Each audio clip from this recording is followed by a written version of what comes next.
পুরান বছরে আপনার সঙ্গে যা হয়েছে সব কিছু দুঃস্বপ্নের মতো ভেবে নতুন বছর থেকে আবার শুরু করেন। সবাইকে শুভ নববর্ষ। হ্যালো এভরিওয়ান, আসসালামু আলাইকুম। কেমন আছেন সবাই? পহেলা বৈশাখ বাঙালির সব থেকে একটি ইমোশনের জায়গা।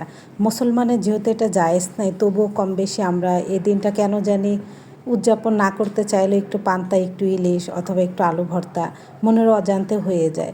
তো আমার ব্যাপারটা কিন্তু ওই রকমই। আমার হাজব্যান্ড এগুলো কিন্তু একদমই পছন্দ করে না। আমি যে আহামরি অনেক বেশি পছন্দ করি তেমন কিছুই না। যেহেতু পান্তা ভাত খাওয়া হয় না, আবার এটা একটা ছুটির দিন, সবাই এই দিনটা ঘুরতে যায়।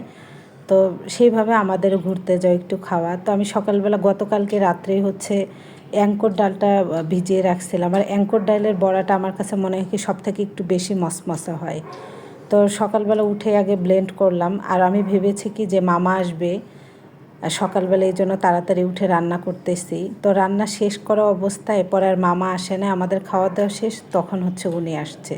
তো বড়াগুলো আমি ফ্রাইং প্যানে বসায় দিচ্ছি। আর ইলিশ 2 পিস মাছ, তো এই জন্য আমি আলাদা করে নেই, সবগুলো একসঙ্গে বসিয়ে দিচ্ছি। অনেকে হয়তো অবাক হবে যে ইলিশ মাছের সঙ্গে বড়া, কিন্তু না, খেয়ে দেখবেন ওরকম একটা গন্ধ আসে না। অন্য অন্য মাছের যে একটা বাজে স্মেল আসে, ব্যাড স্মেল, ইলিশ মাছের কিন্তু এটা আসে না। আর ননস্টিক কুকারে ভাজলে কিন্তু সব কিছুই লেগে ধরে না, এই জন্য আর কি ভালো হয়। তো বড়াগুলো আমার অনেক ভালো লাগছে। আমার কাছে পান্তা ভাত দিয়ে সব থেকে বেশি মজা লাগছিল। আর 2 কেজি মাছ ছিল। আমি 1 বছর যাবৎ এই ইলিশ মাছ 2 পিস সংরক্ষণ করতেছিলাম ফ্রিজে। এটা একটা আস্ত একটা মাছ ছিল। একদিন মাথা দিয়ে কচু রান্না করছি, একদিন আবার মাঝখানের একটা পিস দিয়ে কচু রান্না করতে করতে 2 পিস আর খাওয়া হয় না, যেহেতু আবার সামনে রমজান মাস গেছে, ঈদ গেছে, সব কিছু নিয়ে।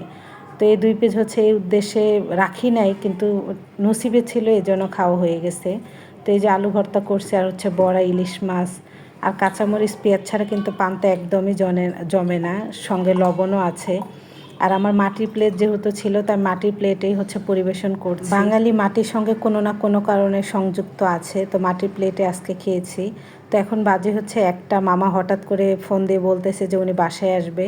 তো তাড়াতাড়ি করে গরুর গোস্ত ছিল ফ্রিজে, সেইটাই বের করে রান্না করব।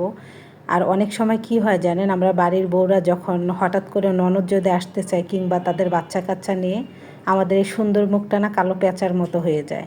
মনে হয় কি যে হঠাৎ করে আসবো কেন, কি খাওয়াবো। অথচ আমরা মেয়েরা যখন বাবার বাড়ির লোক আসে, তখন কিন্তু মুখ পেঁচার মতো হয় না। আরও প্রয়োজনে ধার দেনা করে হলেও আমরা বাবার বাড়ির মানুষকে খাওয়াবো। কিন্তু আমরা এইটা বুঝতে চাই না যে আমাদের বাবা মাও কিন্তু একদিন থাকবে না। ননদ ভাইয়ের বাসায় পোলাও গোস্ত খেতে আসে না, আসে তো শুধু ভাইয়ের মুখটা দেখার জন্য। ভাবির জন্য যতটা না পড়ে, এজন্য ভাইয়ের জন্য বেশিটা পড়ে, এজন্যই ননদের আসে। তো যাই হোক, আমি তাড়াতাড়ি করে ভাত রান্না করছি, আর গরুর গোস্ত রান্না করলাম, আর বড়া ছিল, আলু ভর্তা ছিল। মামা বড়া দিয়ে অনেক মজা করে খাইছে। গরুর গোস্তর থেকে মামা বড়াটাই বেশি খাইছে। তো যাই হোক, সবাই ভালো থাকবেন। ধন্যবাদ সবাইকে।